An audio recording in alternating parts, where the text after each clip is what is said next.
Okay, well, welcome everyone to a joint venture between the Metropolitan Seattle Sickle Cell Task Force and the Bleeding Disorders Foundation of Washington.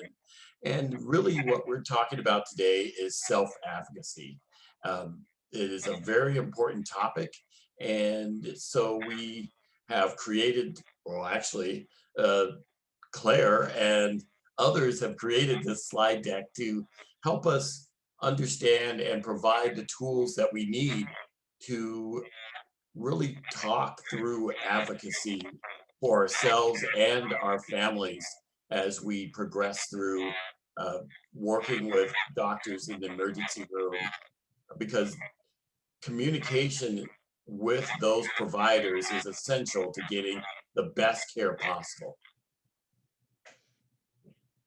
Well, thank you so much for letting us share with you about what we've learned about self-advocacy as part of a chronic disease group. I think maybe somebody has static in the background. If we just want to turn that, just as we keep going, and this works for folks. So we've put together this packet of information for you. And not only is it in a slide deck, but we also have a workbook. The thought on the workbook is that it's a living document for you to use with your family. You can put it into like a Google Doc, and then you can add it and edit it. You can change it. And I think also too, what's really helpful is you could download it and have it on your phone. I don't know about you, but whenever there is a family member in my house who is having a crisis, I can never remember. They say, "What meds is your kids on?" I'm like, I don't know. I have no idea. And so it's just all right there, and it helps us realize, how much time and effort we can think about and put into the information. So we're going to kind of go through that. And then if you're watching this afterwards, we'll make sure that if we put it on YouTube, that there's a link to the booklet. Would we be able to do that, Claire? Yes, absolutely. We will link the workbook. Yes, and this will be living also too on the BDFW website, and we can send it out through Sickle Cell. Okay, so let's get started. Okay, so seeing your doctor is a vulnerable process. No matter who you are, it is uncomfortable, because I don't know why we just put doctors in a position, that it should be a place where we have to have a level of perfection. And that's not how it needs to be, and I think especially when you're adding a component that maybe you feel uncomfortable that you're being judged for who you are, or being concerned about that you're being seen for your race versus who you are as a human on the inside. I do not know why, but every time I send a child to the doctor, I make sure that they change their underwear, that they cut their nails, because I'm pretty sure I'm going to be judged. And so this is just, just honor that. Like, that is part of the process. And so here's some kind of great information that you can look at. And I know it is unfair. Like, yeah, you probably do need to show up to the doctor's office feeling like you're put together so that you feel that you are accurately heard. And until society changes, I think that is a realistic situation. And hopefully we will keep educating our providers and our doctors to learn about what it means for a patient with sickle cell to show up and to hear them honestly and genuinely. But learning how to self-advocate for ourselves helps us And get more the confident. other part of this too is that this is a two-way street. We are also making sure that our providers, or the person that we're talking to, really has the knowledge that we need to provide the best care for us. Sometimes when we present at the ER or at the doctor, we are not, we'll just say, in our best mood. And because of that, we may be really frustrated or angry or hurting or something like that. But we need to be able to communicate, and our provider needs to be receptive to the way that we communicate. And sometimes that goes afoul because they want us to be a certain way. And it's like, well, but you are who you are. You are feeling how you're feeling. And so being able to convey how you're feeling, and in a way that is comfortable for you is important. But we don't fit into a box, and that's the important thing to realize, that we are not little things that go into that are the same, you know. And a lot of docs don't know a lot about sickle cell as well as any bleeding disorders. So it is sometimes our job to educate and advocate for ourselves. Yeah, and I love that. And Ken, any tricks of the trade that you've had? One of the tricks I know that I have to use often is say, like, I'm sorry, I am so overwhelmed right now. Can we start over? Mhm. Right? Because I'm just so angry that I'm here with my kiddo, I'm meeting with the school, or I'm meeting with a doc, and I just cannot believe I have to do this again. Right? And just say, can we start over? Or I am really upset, or I'm really afraid. Can you have a little bit more patience with me? Or, something that kind of opens that vulnerability on both sides. What's worked for you, Ken? Well, sometimes what works for me is, I think I think that we got off on the wrong foot. Yeah. We are not communicating. Maybe I feel that you're talking at me, not to me. Those type of things, so that you can really convey your feelings honestly. It is frustrating to really try to get to that point where you can communicate with a provider, because sometimes you feel that they've already made up their minds, or they're just kind of going through the motions, and I hate that. Yeah. Claire, what about you? Have you had any experience? Just so you all know, Claire has diabetes, so she finds herself in the ER, every once in a while as well. Yeah, I think for me, reminding myself that when I visit the doctor, it's my visit. The visit belongs to me, and I'm allowed to ask for things from my doctor. I'm allowed to say, I don't understand what you just said to me. Can you explain it in a different way? And that's been really freeing, because there's sometimes where the doctor will talk to you and you just assume, okay, you're the doctor. I guess I just have to kind of nod and say, sure, that makes sense. But I remind myself that I know my body, I know what I feel, and it's my doctor's visit. So really taking initiative in that way and advocating for myself and asking for what I need has been really helpful for me. And it's hard. It's really hard. But just having that self-confidence to be able to ask for things and not be embarrassed if you don't understand has been really great for me. And there's no shame in asking, and for them to restate something, to really say, well, could you say that in a different way, so that it rings a bell for me. Sometimes the vernacular is so different than we're used to using, that you just kind of get lost. Okay. And to Claire's point, bringing that back to, this is my visit, this is my time with this doc or this provider, and that I need to make it worthwhile for me. Yes, absolutely. Yeah. And so here's kind of a thought question for you to think about, as whether you're with us live or you're watching it later, is how do you feel when you go to the doctor's appointment or an ER?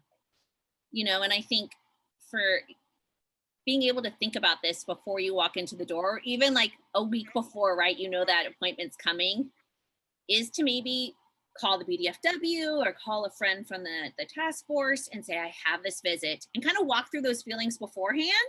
Because sometimes then I don't show up with them as much because I've gotten them off my chest. But also strategizing, and I know it sounds silly, but I've even role played. Like, I have to ask this person this really hard question. I'm going to say it out loud to somebody else first, right? Or writing down all the questions, or kind of going over, the workbook that's attached. Those are some of the tricks on how I work through my feelings of the doctor appointment in ER. Yeah, that's a good point, Stephanie. Uh, just thinking about what you want to accomplish at the doctor's appointment is really an important facet to this. Because sometimes the doctor's appointments get kind of pushed into a different direction, but there should be a list that you have of what you want to accomplish in that doctor's appointment. The ER, of course, is a whole different kettle of fish. Most of us with sickle cell, if we go into the ER, we're already in pain, and we already have in our minds what works for us.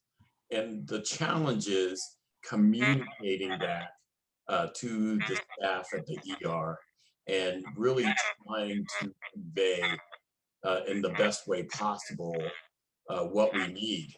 And unfortunately, this brings up some conversations that is right out of the gate is problematic, because you start talking about, because you're in pain, you want certain pain meds and at a certain level, and that always in the medical community starts off alarm bells. And so then it's like, well, how do I progress through this? And then of course you're already in pain, so you're really not, I'll just say, not patient. It's like, okay, this is what I want, this is when I want it, what is your problem, and not giving it to me now. And it's like, oh, well, Mr. West, we gotta do this and that. And it's like, take a deep breath. And it's like, okay, this is what works for me. And here's my other PCPs and hematologists, so that you can certainly call them and get some information from them. But that's hard. It's hard to be that patient when you're not feeling well. Oh, I can't even imagine. And it just seems so unfair that so much pain and then have to do such aggressive advocating, right? There's stories about bleeding disorders where the parents would take the kid out of the hospital bed, take them out of the hospital so they could give them the medicine, and then bring them back, like just out the front door and back, right? Because they were so unheard, but they knew they were wasting time. I know you guys don't have meds in your pockets to kind of do that. And I think, does the sickle cell folks ever have like an ER kit that you keep in your car? No, we're not really. We don't keep a kit. We try to encourage people to be prepared for the ER visit and take someone with them. Yeah. Because the issue comes, like I was saying, you are already agitated. You need really someone else to really advocate for you at that time, because sometimes it's hard to think through at that time what's the best course of action, and how to, I got to think about how I can communicate the best way possible without pissing people off. And it's hard to think through that when you're in pain and agitated, and you may already be on some pain meds. So that's hard. So we really encourage people to take someone with them, and then provide a list for that person to really advocate for you. Mm-hmm. Yeah, I'd love to keep chatting about it. What came to my mind is that I feel like sometimes we need to blatantly like scream these things, right? But obviously we can't, because it makes people. But what it actually made me think of was like literally wearing a sign. So if you had it in your car, had like, I think of like the dentist office, right? I have sickle cell. I am in pain. I cannot be patient. That is so funny. I wrote that down, Stephanie, as we were all talking. A sign. I have sickle cell. I am in pain. please Yeah, help me. help me. Something that we, you can be as a parent, grandparent, with dealing with, with having children with sickle cell as well as another rare genetic disease. Walking into the ER, we always have our parent or somebody, a grandmother, parent. My daughter has 2 kids. I'm with one, she's with the other. So, we haven't really worked through them being adults right now and them going to the ER by themselves. But I have with other young people who really don't have anybody to go to the ER with. So when we talk about bringing somebody, that's all good and well. But I mean, we've got a family that lost both young men lost their mother to sickle cell. They basically don't have anybody, so so it's hard to find that other person to take into you. So it's funny you said that, because I wrote that down. No, A right? Well, that's sign. how we have these conversations, right? Yeah. But also Yeah. too, as the mom, right? Like, my child has sickle cell. Like, they are in pain. Please be kind, right? Like, because I will tell you, when the babies are hurting, I am not a nice person, No. right? And And it's when you not that go I into the want to be. Yeah, and when you go into the emergency room, it's an emergency. You're anxious, you're afraid, that you're worried, you're all those things as a parent. So it's hard, but fortunately we know what to do so we can guide them. But once they have to do it by themselves, can they guide themselves? And I keep hearing not very well. Well, and From that's folks. part of that whole deal is that, okay, you're there by yourself, and you of course are feeling a little alone, but you still need care and the help of a provider to help you through that. But sometimes if you're agitated, then that sends warning bells off to the providers saying, well, they're pissed off, they're agitated, so therefore, we're just going to try to slow their roll. And it's like, you know what, I don't want my roll to be slowed. I need help now. and, Yeah. and and so then you have that, and it's like, well, how can we prevent that? And it's hard. It's a hard thing to do. Yeah. Some good conversation though, and ideas, right? And I think this kind of starts talking about that, right? Like, and come prepared. You read that, and when after our conversation, it must feel like a little bit of a slap in the face, right? Because it's hard to come prepared when you're in such critical pain. But maybe that's where we can talk about, do we have in our cars that always sit there our ER kit? So it's got those, like, you don't have to find it in the moment, right? Like, I've had families who have binders in different places. You just bring the binder, right? I think that's that come prepared, or logging it into your phone, or Yeah, and that's a good point, Stephanie, is that you can make a list on your phone of things that you need to convey when you show up at the ER or show up at the doctor. Mhm. And so that you, especially if you're in the ER and you're not feeling that you can convey the points that you really want to make, you could just show people things that are on your phone, and hopefully that would help that communication piece. yeah. And so that's that, come prepared. I always, it's like a family motto. If my kids ever like, oh, mom always said, that if we prepare for it, then we don't have to use it so much. And so I think I just want folks to know, when we say that, it's understanding that when you're walking in, it's that preparation beforehand, right? On those good days, taking those moments, and like you guys talked about, asking someone to come with you.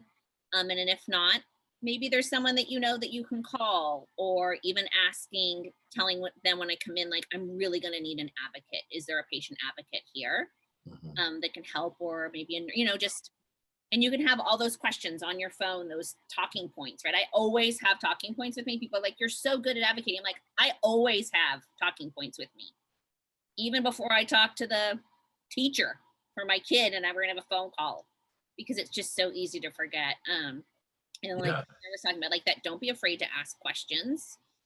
Um, and you and have the name of your PCP and your hematologist, and make sure that you have those email addresses and phone numbers, so that those can be provided to the people in the ER if you go there. yeah, and if we do need to make those sheets so that you could hand it off, I think that would be great. Okay, so here's another thought question. It is easy to forget things when you're at the doctor's office or downplay your symptoms in the moment. How can you prepare for that appointment to help combat that? And I think that, we've kind of chatted about some of that. Second, sorry.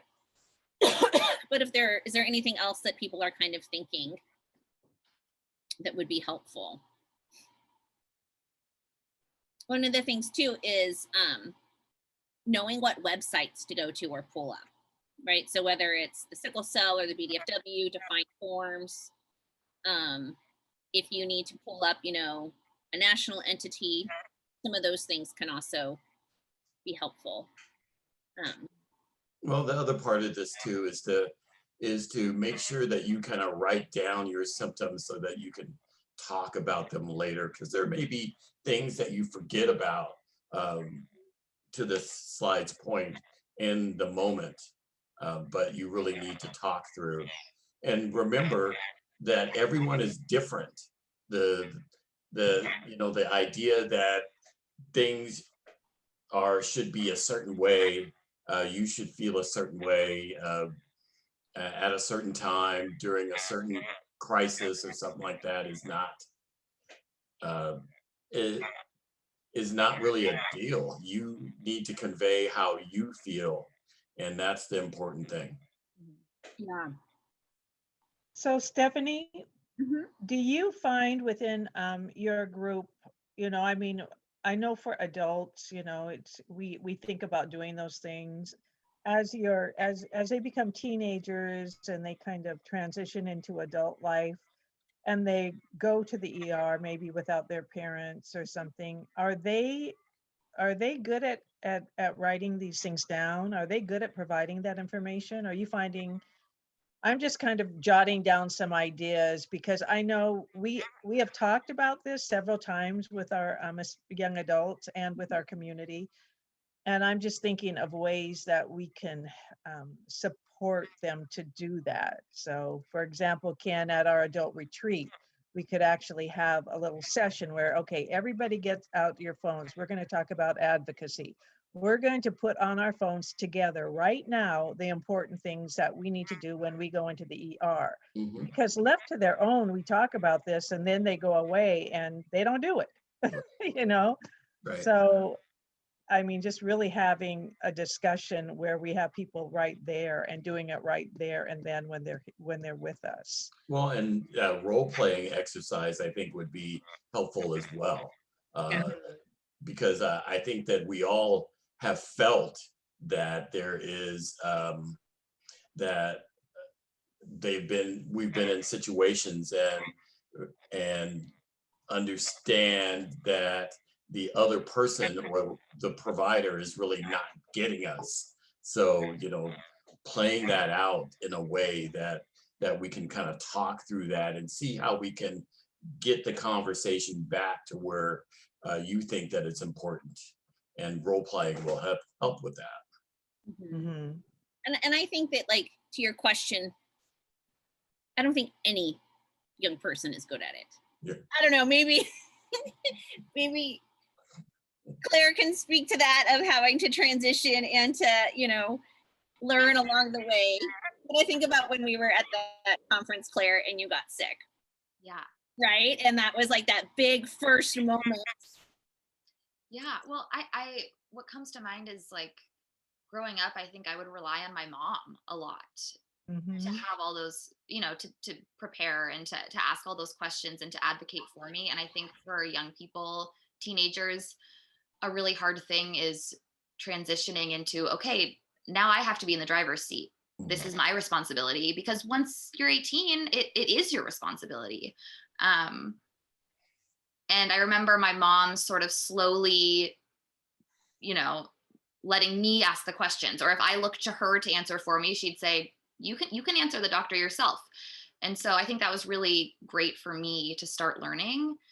And I would just encourage parents to maybe let your kids ask questions, or maybe prepare ahead of time and say, we're going to the doctor, I'm going to take you, but I want you to lead the appointment. This is your appointment. So Claire, what age was that your mom started doing that? I think it was right around when I was maybe 13 or 14.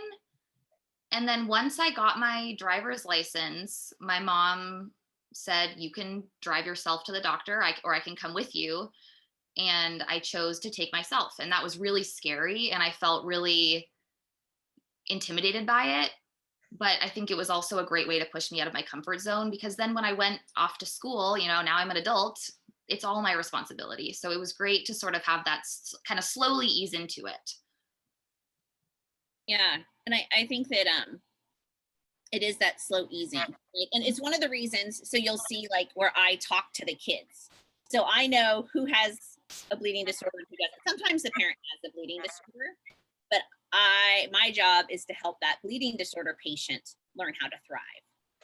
So that's why I only talk to that kiddo, right? Or I try to talk more, because they need to have that relationship. This is for them. This is their responsibility. But I even have, you know, my son, like definitely the kids practicing their advocacy. But we train our kids too, is you could have them practice emailing a question. So if they want to know, for us, it would be like, can I play lacrosse? And so a parent might call and be like, hey, what do you know about playing lacrosse? And I would say, you should have your kid email the doctor.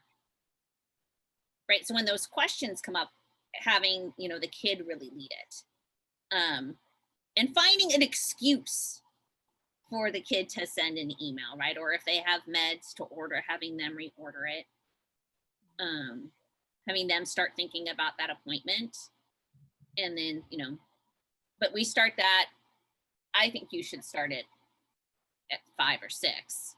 Yeah, I mean, with the psychologist that we worked with my grandson, I mean, that's what they said, you know, start as young as you can. I mean, his was all, one of his disorders is around, you know, he's got a very limited, he can eat very limited food. So it was how to say, you know, if you had a birthday party and somebody's passing around cake, how do you say, excuse me, and not feel silly about doing this?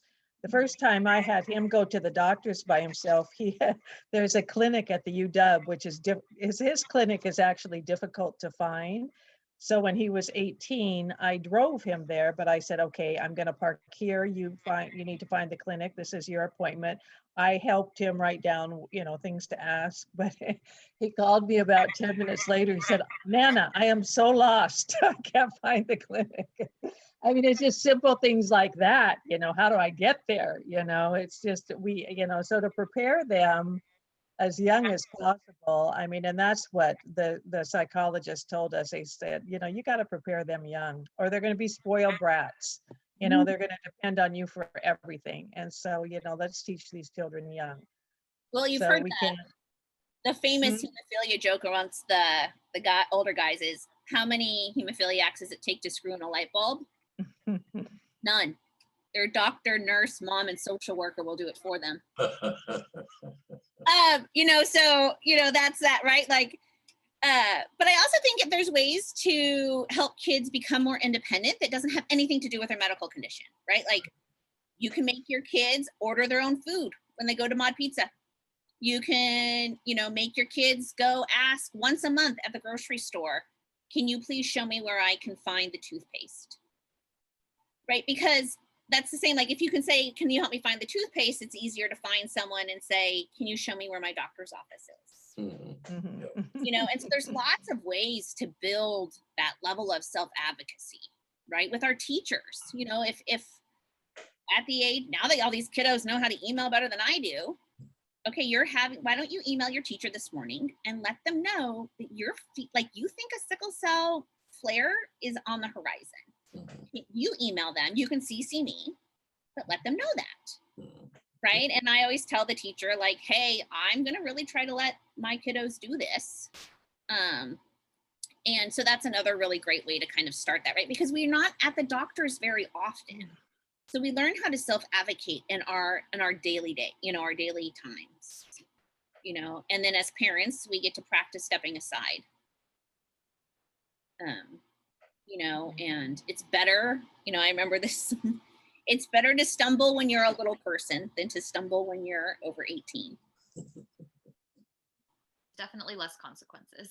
Less consequences. And to expect they're going to make mistakes, right? Like, Mhm. Well, and it's okay to make those mistakes, you know, as long as you understand that we all make those mistakes and that you try it in a different way.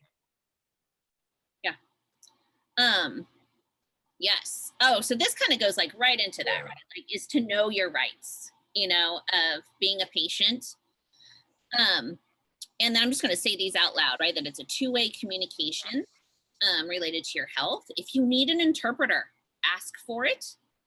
Um, and I think interpreter also defined, it can be defined as like, I would like you to say it a different way, or can I also read? Like, I'm a reader. I'm not a listener, right? Um, see your doctor in a fully accessible environment. So if you need some changes, maybe you have sensory overload, or maybe when you're in pain, any beeping noises, make it so that you cannot think. Can you turn these off? I can't think, right? And I think that as a society, and hopefully medical providers are becoming, not that individuals with sickle cell have sensory issues, but I think they're becoming more understanding that people learn in different ways. Mhm. People thrive with different, like, with all of our sensory and our autism folks. But when we're in pain, there's certain things I cannot have around me, right? And that you can refuse medical treatment if you're not comfortable with it. And this is an important point because when when people come in to the ER with sickle cell, they know what pain uh, medications work for them. And then, but sometimes in the ER, they will tell you, well, let's try this or that. And it's like, well, I know that that doesn't work for me. And that's the thing that I really want to convey is that, hey, you need to advocate for yourself at that moment and say, you know, I know that this doesn't work for me because we've tried this before. Yeah. Yeah. Such a good point, right? And that kind of goes into a second opinion, right? Even though you're at the ER, you could say, I'm not blaming you that you don't know a lot about sickle cell. Is it possible that any other doctor or nurse, even a medical assistant, right? You never know who has a family member or a friend, and that maybe would be a better fit for my condition, right? Or can you call my doctor, right? Well, and this is about establishing that communication avenue. Sometimes you don't hit it off with a provider right away or at all, you know, because they don't speak the same language that you do. You know, sometimes they use words or a vernacular that you don't really understand, and maybe they, are initially condescending. And then, so what do?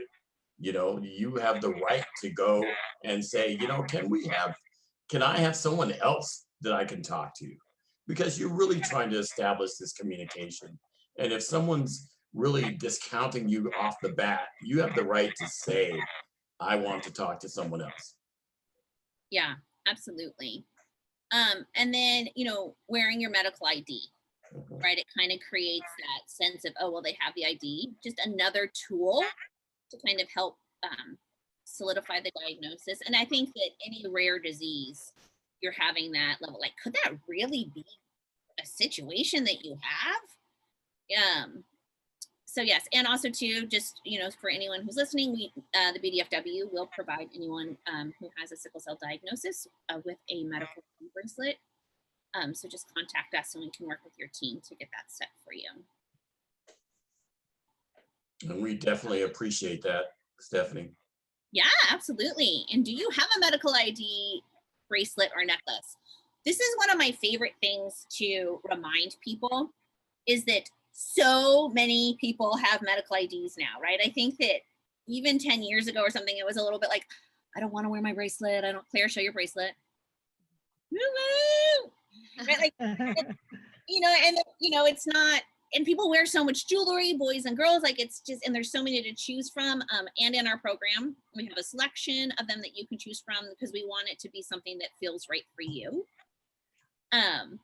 But I think it's just always important to remember that though sickle and any condition can make you feel really alone, there's lots of humans out there wearing medical ID bracelets, but it can really save your life. Yes, it can. I really encourage medical. I mean, you don't, if you're in a car accident, if you're anything, I mean, You know, with sickle cell, a lot of times you need oxygen, you know, I mean, there's so many, I mean, my grandkids have always had them. They came to a point where they weren't cool anymore. So, you know, but are some cool ones you can choose from.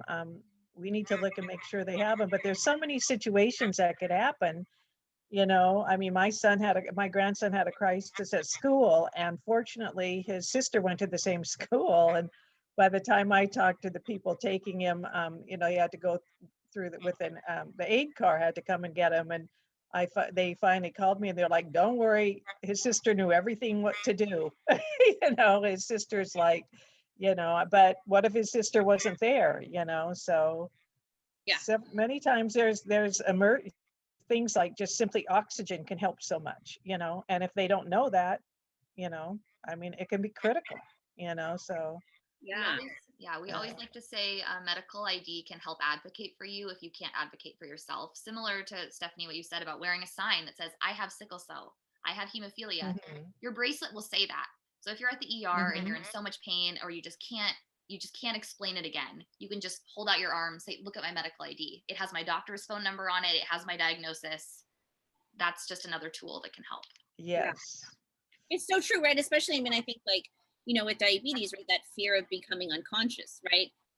That, you know, or anything, right? If, you know, it's like that last thing you drag out, right? Like, oh, wait, you know, but the other thing I'd like to add, because people always talk about this, and medical or emergency medical workers do not look for emergency contacts on your phone. They do not look for an ID in your wallet. As much as folks would like to know that, they do not. And we've confirmed that with both the Seattle Police Department and Fire Department. So yes. Okay. Self-advocate checklist for the appointments with your providers. I think we've kind of gone over a lot of these in our discussions, what's been really, really, really valuable here. And it's also really laid out well in the workbook that is attached. And it walks you through a series of questions that you can go over, and we could always make an additional video to go over that.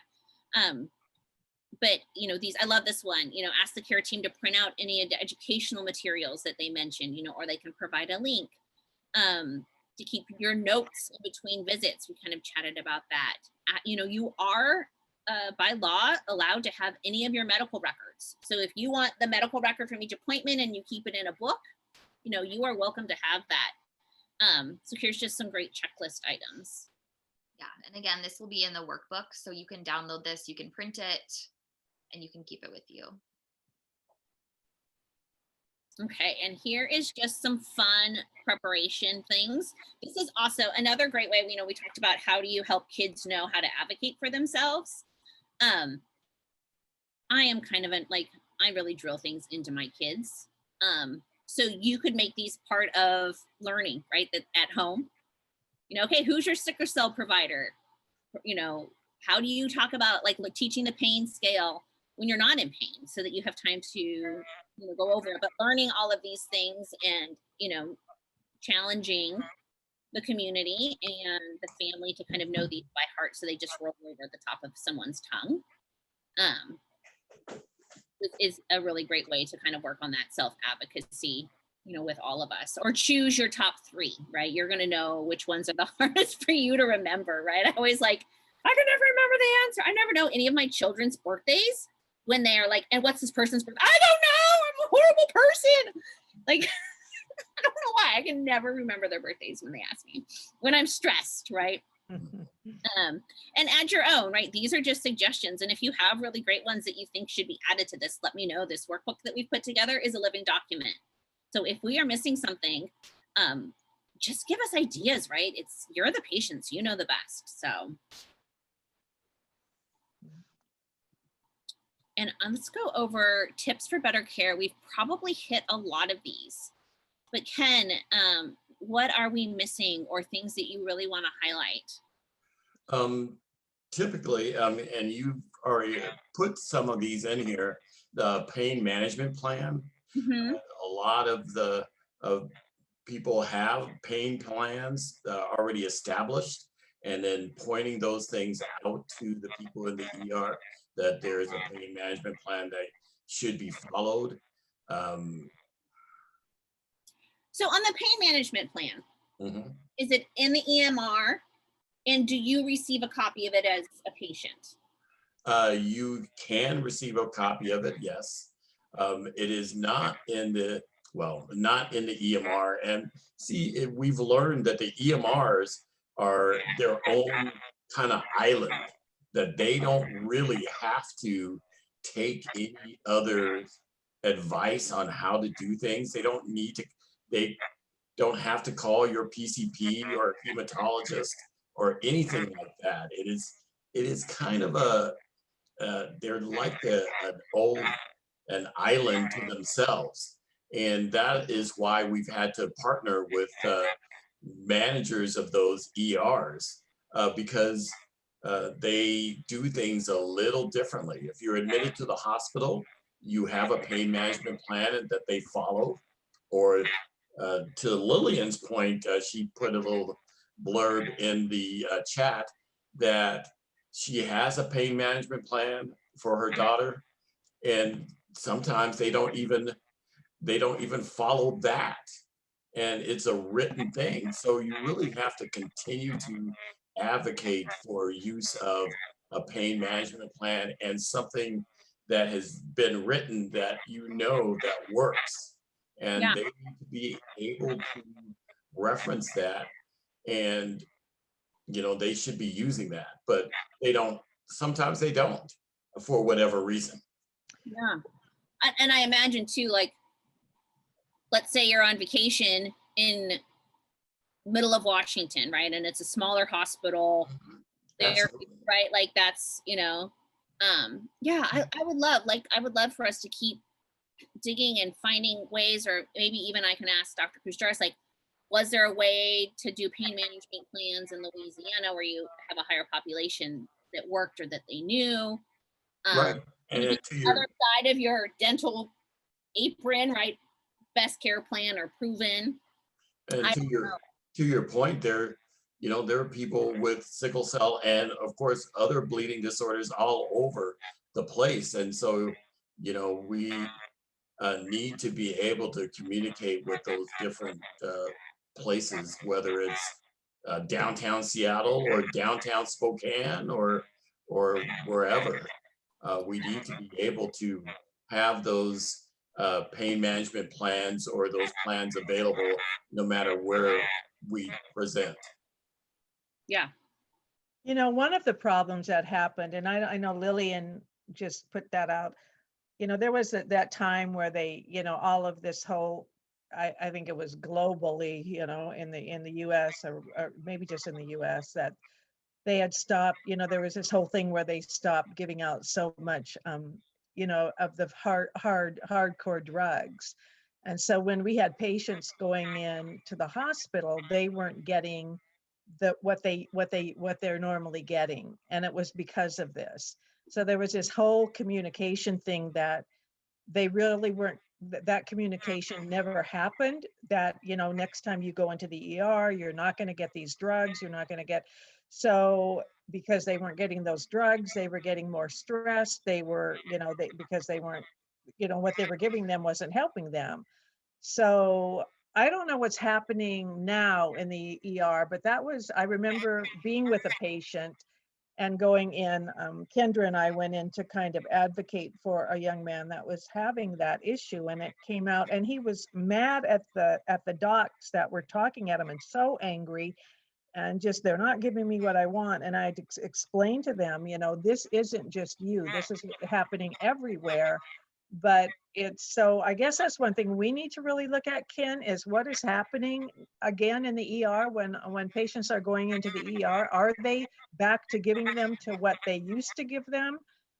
Because I know you must have experienced, as well as I have with some of our community, that was a huge complaint.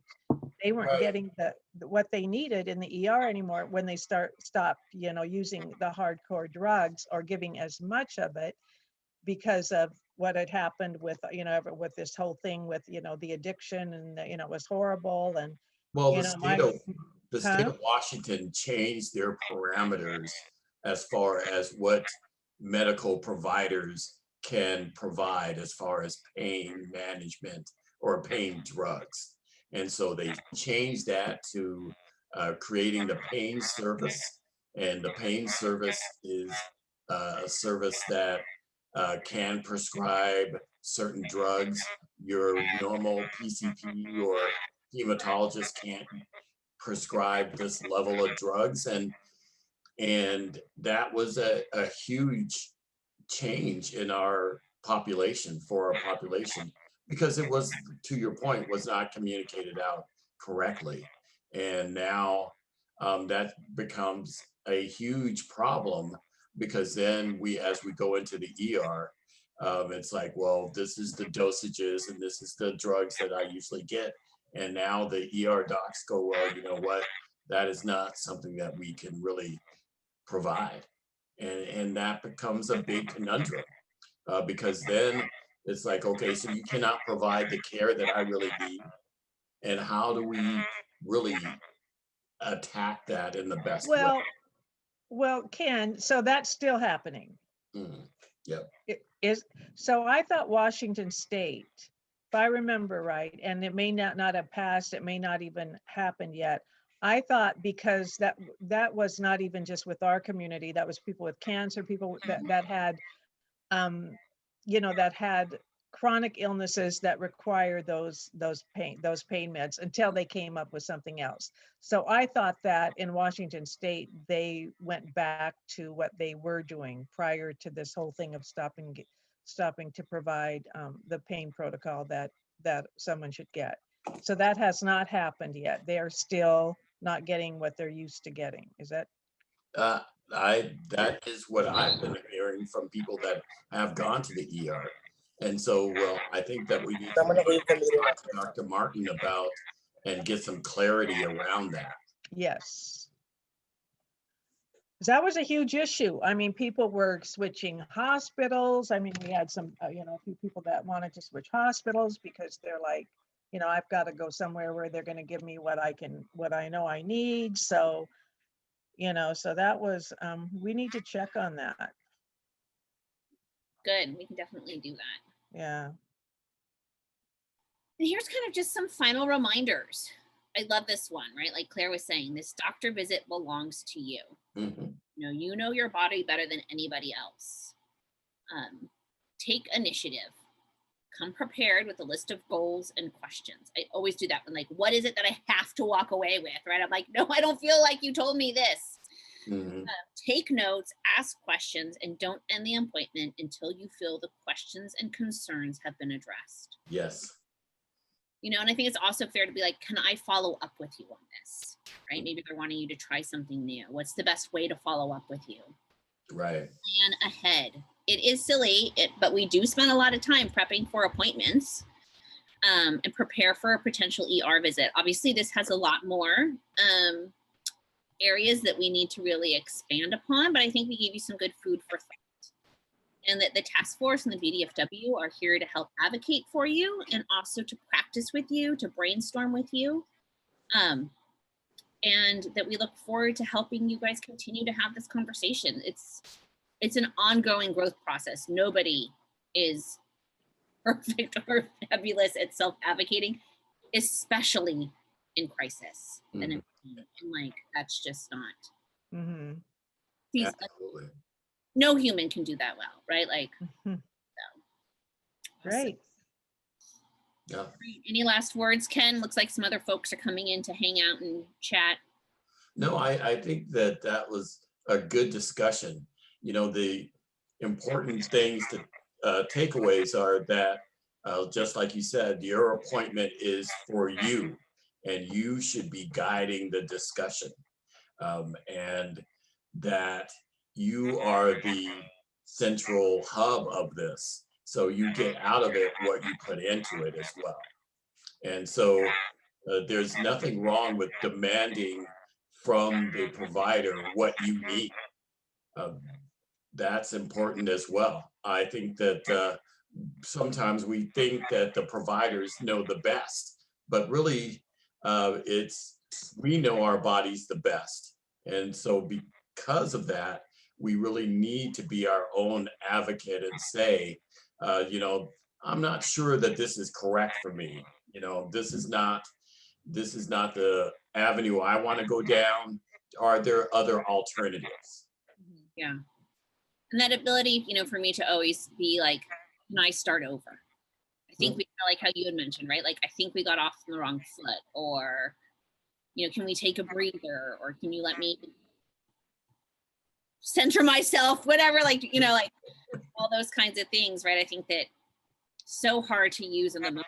But if we practice and know that we pull out that tool of asking for patience and asking for compassion,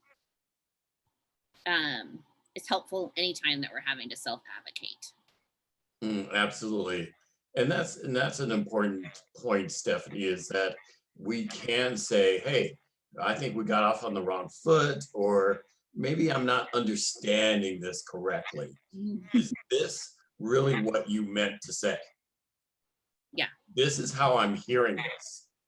And that's important because we really need to level set on how we're hearing things, because sometimes you hear things differently than they're supposed to be conveyed. So yeah, and I think that also too, as an individual who is trying to learn a lot about how to interact, Ken, you and I have a lot of conversations, and I say, if I'm not doing this well and I am coming off inappropriate in regards to race, please tell me. And I think that the fact that the majority of the providers you're going to interact with are not going to be African American, are not going to have sickle cell, is to say, like, I'm trying to take a deep breath. I'm feeling like you're looking at me because of the color of my skin, and I'm trying not to think that way. I'm being taught, right? We're all being taught that is something that I want you to be able to tell me, so that I can check myself, I can reflect, because that's the only way I'm going to learn. But I think it's also, I hope to say that, like, as giving permission, right? That sometimes if we say what's causing us to be so angry, it allows us to take a step back. well, and it's about honesty, right? You cannot have a positive relationship without honesty. And if you are feeling a certain way and covering that up by not saying what you're really feeling, that is not good. You have to be, you should be honest. And it's difficult to be honest when in certain situations, because sometimes you just want to say how you really feel, and sometimes you may think that may come off hurtful to people. But if you say that, you know what, I'm feel this way, but I don't think that it's coming from a place of hurtfulness, then we should be able to progress through that.